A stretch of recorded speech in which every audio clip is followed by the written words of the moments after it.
یہ بے ضمیرے لوگ ہیں، یہ دوزخ میں جائیں گے، کیونکہ عمران خان نے کہا ہے نہ تو میں ڈیل کروں گا اور نہ ہی میں ان چوروں ڈاکوؤں کی طرح جو ہے ملک چھوڑ کے جاؤں گا، میرا مرنا جینا یہی ہے۔ اور اس نے یہی کہا ہے کہ مجھے بھلا یہ سارے پاکستان کی جیلیں پھرا لیں، میں عوام کو صحیح آزادی اور ان کو حقوق دلا کے رہوں گا، چاہے میری اس پر جان بھی کیوں نہ جائے۔ اور 8 فروری کو جب وہ واپس جائیں گے تو پھر یہ پکارتے نہ جائیں کہ مجھے کیوں بلایا، مجھے کیوں بلایا۔ پھر ایک جماعت کے ہماری ساتھ جو ہے شمولیت نہیں، ہماری امداد کا اعلان کیا ہے، اور میں نے تو پہلے ہی عرض کیا کہ یہ یقیناً پاکستان عوامی تحریک ایک انصاف کے ساتھ چلے گی، ایک مظلوم کے ساتھ چلے گی، یہ ظالم اور قاتلوں کے ساتھ کبھی نہیں چل سکتی ہے۔ یہ قاتل اور ڈکیت جو یہ جاتی عمرہ والے ہیں، یہ تو پہلے ہی میں سمجھتا ہوں ان کو پابا سلاسل ہونا چاہیے تھا۔ جو ماڈل ٹاؤن کا سانحہ ہوا ہے جس میں 12 لوگوں کو شہید کیا گیا، بے شمار لوگوں کو گولیاں ماری گئیں، ان کے ساتھ جو ظلم اور بربریت روا کی گئی وہ ہلاکو اور چنگیز خان کی داستان کو پیچھے چھوڑ جاتی ہے۔ لیکن چونکہ یہ لوگ برسر اقتدار رہے ہیں تھرو آؤٹ، اس لیے انہوں نے انصاف کے ایوانوں کو جو ہے بلاک کر کے رکھا۔ 8 سے 10 ہزار ووٹ کلیم کیا جاتا ہے کینٹ میں عوامی طریق کا، تو اس کو کیسے جو ہے وہ باہر نکالیں گے؟ یہ باہر تو آپ کو پتہ ہی نہیں ہے، شاید ان کا ڈسپلن پھر آپ آشنا نہیں ہے۔ اگر آپ نے دھرنے کی تھوڑی سی جو ہے جھلک دیکھی ہو تو ان کا ڈسپلن آپ کو نظر آتا ہوگا۔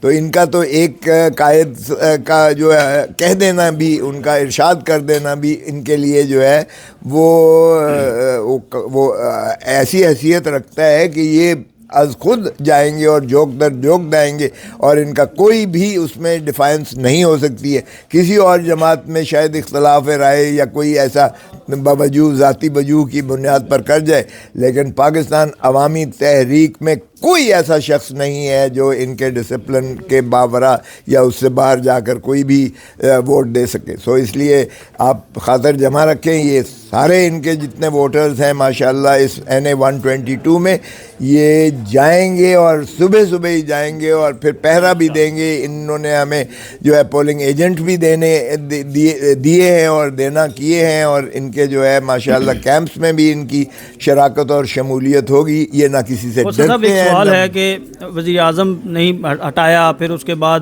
کرپشن کے الزامات لگ گئے، کرپشن میں سزا دے دی، پھر غداری کا الزام لگا اور اس کے سائفر میں سزا دے دی۔ اب جو عدت والا معاملہ ہے اس کے اوپر جو علماء کرام ہیں وہ بھی کافی سیخ پا نظر آ رہے ہیں۔ کیا سمجھتے ہیں کہ کیا ان جج صاحب کے پاس یہ آئینی طور پر اختیار تھا کہ وہ یہ فیصلہ دیتے؟ ارے بابا، لکھے ہوئے فیصلے تھے، اسکرپٹڈ فیصلے تھے۔ یہ جج تو بیچارے کیا میں کہوں ان کو، یہ بے ضمیرے لوگ ہیں، یہ دوزخ میں جائیں گے، کیونکہ اللہ تعالیٰ کا یہ جو ہے تفویض شدہ اختیار ہوتا ہے منصف کا، ایک جج کا، ایک منصف کا، ایک عدالت کا، یہ اللہ کا تفویض شدہ اختیارات ہوتا ہے۔ جو بوجہ نااہلی کرتا ہے وہ بھی دوزخ میں جاتا ہے، اور جو بوجہ کسی تعصب کے یا کسی اثر کے ذریعے فیصلہ کرتا ہے، بے انصافی کرتا ہے، وہ بھی سیدھا دوزخ میں جاتا ہے۔ سو یہ تو دوزخی ہیں جن لوگوں نے ایسا فیصلہ کیا ہے، لیکن ان کو بھی لکھا ہوا فیصلہ بدقسمتی سے ملا ہے، اسکرپٹڈ فیصلہ ہے۔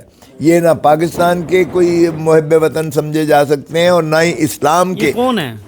اللہ جانتا ہے کون ہے، آپ بھی جانتے ہیں، لیکن یہ انہوں نے اسلام کی خدمت نہیں کی ہے۔ دنیا میں اس وقت اگر مذہب کو بھی بدنام کر رہے ہیں، یہ مذہب کے نام پر یہ انہوں نے کیا ہے، لوگوں کے گھروں میں گھس گئے ہیں، بیڈ روم پر گھس گئے ہیں۔